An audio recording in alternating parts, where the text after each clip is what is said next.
Hello everyone, easy nursing classes में आपका स्वागत है। आज की क्लास में हम डिस्कस करेंगे बंडल ऑफ केयर के बारे में। इससे पिछली क्लास में हमने डिस्कस किया था नोजोकोमियल इन्फेक्शन के बारे में। नोजोकोमियल इन्फेक्शन कितने टाइप का होता है? तो नोजोकोमियल इन्फेक्शन के बारे में हमने पढ़ा था कि it is also called hospital acquired infection और हेल्थ केयर एसोसिएटेड इन्फेक्शन। कोई भी पेशेंट जब किसी हेल्थ केयर फैसिलिटी के अंदर एडमिट होता है तो उसके 48 आवर्स के बाद अगर कोई इन्फेक्शन उसको हॉस्पिटल के अंदर हो रहा है, जिस प्रॉब्लम को लेकर वो हॉस्पिटल में एडमिट हुआ है उसको छोड़कर कोई और इन्फेक्शन अगर कैच कर रहा है तो that is called the nosocomial infection. तो इसमें हमने पढ़ा था CAUTI. CAUTI is the catheter associated urinary tract infection, SSI surgical site infection, VAP ventilator associated pneumonia and CLABSI that is the central line associated blood stream infection. तो आज हम पढ़ेंगे bundle of care. Bundle of care में पढ़ेंगे कि जो nosocomial infection है जो हमने पढ़े थे इनको हम कैसे प्रिवेंट कर सकते हैं, तो that comes under bundle of care. तो सबसे पहले हमारा आता है कोटी। तो कोटी के लिए बंडल ऑफ केयर क्या है कि किसी भी पेशेंट को अगर हम कैथेटर इंसर्ट कर रहे हैं तो सबसे पहले उसका हमने इंडिकेशन देखना है।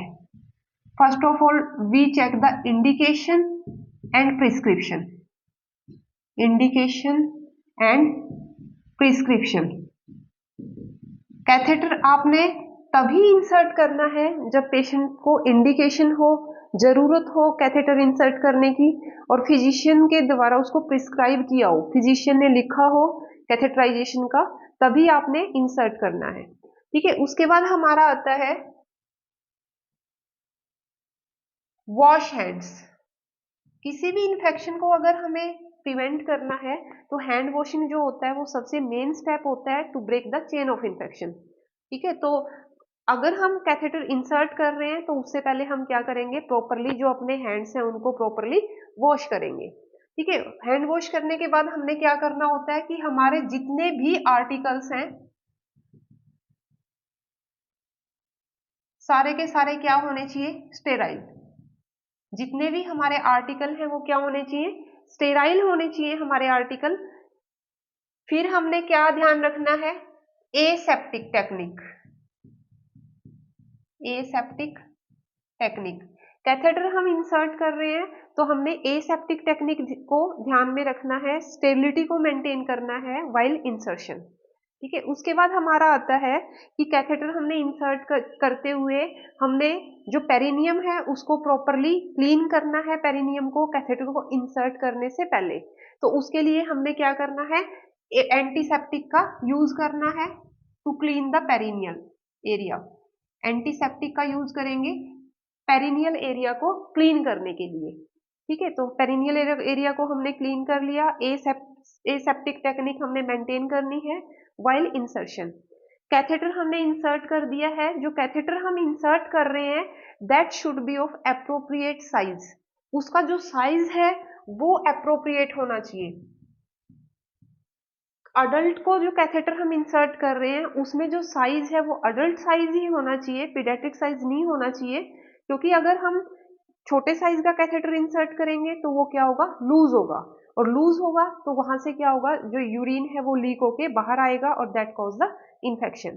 तो जो साइज है कैथेटर का that should be appropriate according to the age of the patient. कि हम पीडियाट्रिक को इंसर्ट कर रहे हैं तो पीडियाट्रिक साइज का होना चाहिए, अडल्ट्स को इंसर्ट कर रहे हैं तो अडल्ट साइज का कैथेटर हमने इंसर्ट करना है। उसके बाद हमारा आता है कैथेटर हमने इंसर्ट कर दिया है तो उसके बाद हम क्या करेंगे, जो कैथेटर है उसको सिक्योर करेंगे टेप के साथ on the thigh of the patient. Patient की थाई के ऊपर टेप के साथ कैथेटर को हम सिक्योर कर देंगे। ठीक है, उसके बाद जो हमारा यूरो बैग होता है, यूरो बैग जो है हमारा वो बेड के साथ अटैच करेंगे। वो हमने जो यूरो बैग है वो फ्लोर को टच नहीं होना चाहिए, इस चीज का हमने ध्यान रखना है। ठीक है, यूरो बैग है वो बेड के लेवल से नीचे होना चाहिए, प्रॉपरली बेड से सिक्योर होना चाहिए, और जो यूरो बैग है वो फ्लोर पे नहीं होना चाहिए। तो इन चीजों का हमने ध्यान रखना है। फिर आता है inspection and assessment of the catheter and daily care of the catheter. Daily हमने क्या करना है, कैथेटर का इंस्पेक्शन करना है, उसकी असेसमेंट करनी है पेशेंट की। इंस्पेक्शन में हम कैथेटर का देखेंगे कि जो कैथेटर है कहीं से डिस्क्लोज तो नहीं हो रखा है, यूरो बैग है वो खाली हुआ है कि नहीं हुआ है प्रॉपरली, तो इस चीज का हमने ध्यान रखना है। उसके बाद जो यूरो बैग है हमारा, वो हमने अगर वो हाफ फिल हो जाता है तो उसके बाद हमने खाली करना है, या फिर पेशेंट को हम ट्रांसपोर्ट करके ले जा रहे हैं कहीं पे, पेशेंट को किसी दूसरे डिपार्टमेंट में लेके जा रहे हैं, तो हमने जो यूरो बैग है वो एम्प्टी पेशेंट का कर देना है। ठीक है, उसके बाद देखेंगे कि जो हमारा कैथेटर है वो पेटेंट है कि नहीं है, कोई ऑब्स्ट्रक्शन तो नहीं है, कोई किंकिंग तो नहीं है कैथेटर में, ये चीजें हमने चेक करनी है पेशेंट की डेली। उसके बाद डेली हमने असेसमेंट करनी है कि पेशेंट को रेडनेस तो नहीं है, पेशेंट पेन की कंप्लेन तो नहीं कर रहा है, पेशेंट को फीवर तो नहीं है। ठीक है, ये सारे के सारे जो होते हैं वो कॉटी के सिम्टम्स होते हैं। अगर पेशेंट एब्डोमिनल पेन की कंप्लेन कर रहा है, पेशेंट को फीवर है और पेशेंट है को रेडनेस हो रखी है पेरिनियल एरिया के अंदर, तो ये सारे के सारे कॉटी के सिम्टम्स होते हैं, तो हमें इस चीज का ध्यान रखना है, असेसमेंट करनी है पेशेंट की प्रॉपर। उसके बाद हमारी जो चेंज करने की पॉलिसी है हेल्थ केयर फैसिलिटी की, कि कितने दिन में हमने कैथेटर है वो पेशेंट का चेंज करना है, वो पॉलिसी हमने प्रॉपर फॉलो करनी है। अगर हमारी 5 डेज की पॉलिसी है तो 5 डेज में चेंज करना है, 7 डेज की पॉलिसी है तो 7 डेज में जो कैथेटर है वो हमने चेंज कर देना है। ठीक है, और अगर हमें लग रहा है कि पेशेंट को जो है वो इन्फेक्शन के साइन हमें दिख रहे हैं, तो हम कल्चर के लिए जो है वो यूरिन कल्चर और सेंसिटिविटी टेस्ट के लिए भेजते हैं, और जो एंटीबायोटिक है पेशेंट की वो हम स्टार्ट कर देते हैं अगर हमें लग रहा है कि पेशेंट को कॉटी है। ठीक है, that is the bundle of care for the कॉटी। ठीक है, उसके बाद हमारा आता है एसएसआई, सर्जिकल साइट इन्फेक्शन।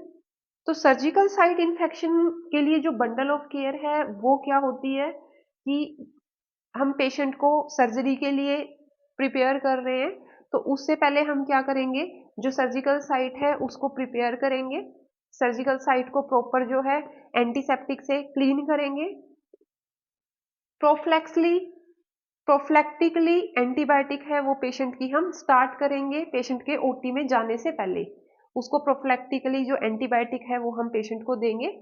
उसके बाद हमारा सबसे मेन आता है यहाँ पे ए सेप्सिस। ओटी में हमने ए सेप्सिस का ध्यान रखना है, सारे की सारी जो है हमारी ओटी में प्रॉपर स्टेरिलाइजेशन होनी चाहिए, प्रॉपर डिसइंफेक्शन होना चाहिए ओटी के अंदर, स्टेरिलिटी हमने वहां पे मेंटेन करनी है, जितने भी हमारे इक्विपमेंट है, जितने भी हमारे इंस्ट्रूमेंट्स हैं वो सारे के सारे प्रॉपरली स्टेरिलाइज्ड होने चाहिए। ठीक है, उसके बाद हमारा आता है ए सेप्सिस और स्टेरिलाइजेशन के बाद dressing of the patient. Patient की ड्रेसिंग जो है वो डेली चेंज करेंगे, हमने असेसमेंट करनी है कि वहां पे कोई रेडनेस, स्वेलिंग या पेन तो नहीं है सर्जिकल साइट पे। ठीक है, तो वो चीज हमने चेक करनी है, और पेशेंट की जो ड्रेसिंग है वो हम डेली चेक करेंगे, और हम पेशेंट की ड्रेसिंग कर रहे हैं तो एसेप्सिस टेक्निक हमने फॉलो करनी है और प्रॉपर हैंड वॉशिंग करनी है। ठीक है, तो ये हमारा बंडल ऑफ केयर आता है सर्जिकल साइट इन्फेक्शन के लिए। बाकी जो जितने भी नोजोकोमियल इन्फेक्शन है, अगर वो कब कंसीडर करते हैं हम, आफ्टर 48 आवर्स। लेकिन हमारा जो एसएसआई होता है, सर्जिकल साइट इन्फेक्शन जो हमारा है, ये हम कब कंसीडर करते हैं, after 30 days of surgery, sorry with in 30 days of surgery, with in 30 days of surgery, surgery के 30 डेज के अंदर।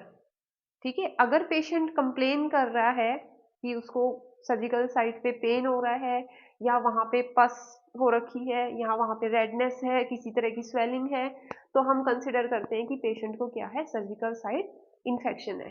तो with in 30 days of surgery अगर कोई पेशेंट हमारे पास सर्जरी के बाद हमारे पास आता है, तो that is considered under the surgical site infection. ठीक है, तो हम जो एसएसआई होती है इसकी इन्फेक्शन रेट काउंट करते होते हैं, इन्फेक्शन रेट जो होती है एसएसआई जो रेट हम देखते होते हैं उसमें नंबर ऑफ एसएसआई कितने हैं, नंबर ऑफ एसएसआई कितने हैं, टोटल मेजर सर्जरी कितनी हुई है, टोटल मेजर सर्जरी कितनी है, एंड मल्टीप्लाई बाय 100। तो इस तरह से हम जो एसएसआई है वो काउंट करते हैं, परसेंटेज एसएसआई की कि कितने परसेंट जो है वो हमारी एसएसआई रेट आ रही है। उसके बाद हमारा आता है वेंटिलेटर एसोसिएटेड निमोनिया, वैप। वैप के लिए हमारा बंडल ऑफ केयर क्या है? तो वेंटिलेटर एसोसिएटेड निमोनिया कब होता है पेशेंट को? जब लॉन्ग टाइम से कोई पेशेंट जो होता है वो हमने इंटुबेट किया होता है और पेशेंट है वो लंबे टाइम से वेंटिलेटर पे है, तो उसको वेंटिलेटर एसोसिएटेड निमोनिया होने का जो रिस्क है वो बढ़ जाता है। तो इसको हमने कैसे प्रिवेंट करना है? वेंटिलेटर एसोसिएटेड निमोनिया को प्रिवेंट करने के लिए हम क्या करेंगे?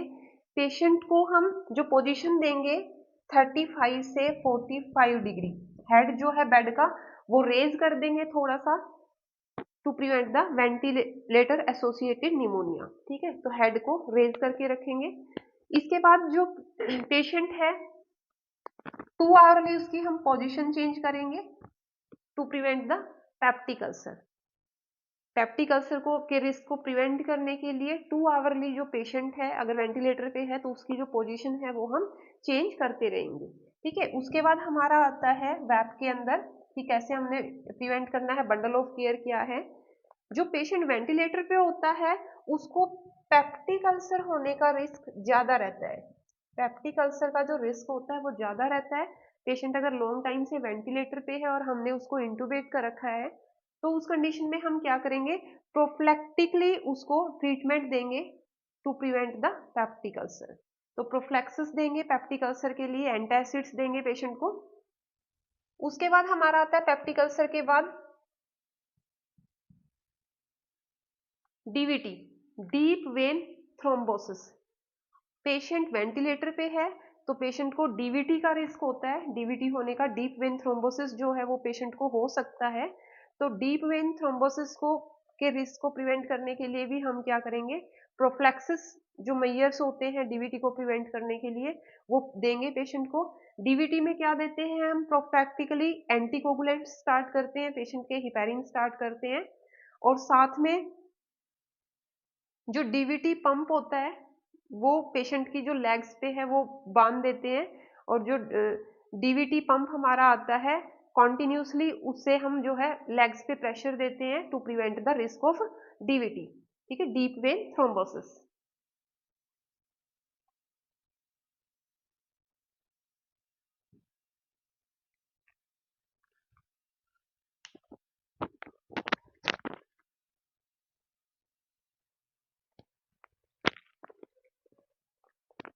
डीवीटी के लिए प्रोफ्लैक्सिस हो गया। उसके बाद हमारा क्या आता है? पेशेंट अगर वेंटिलेटर पे है तो हम क्या करेंगे?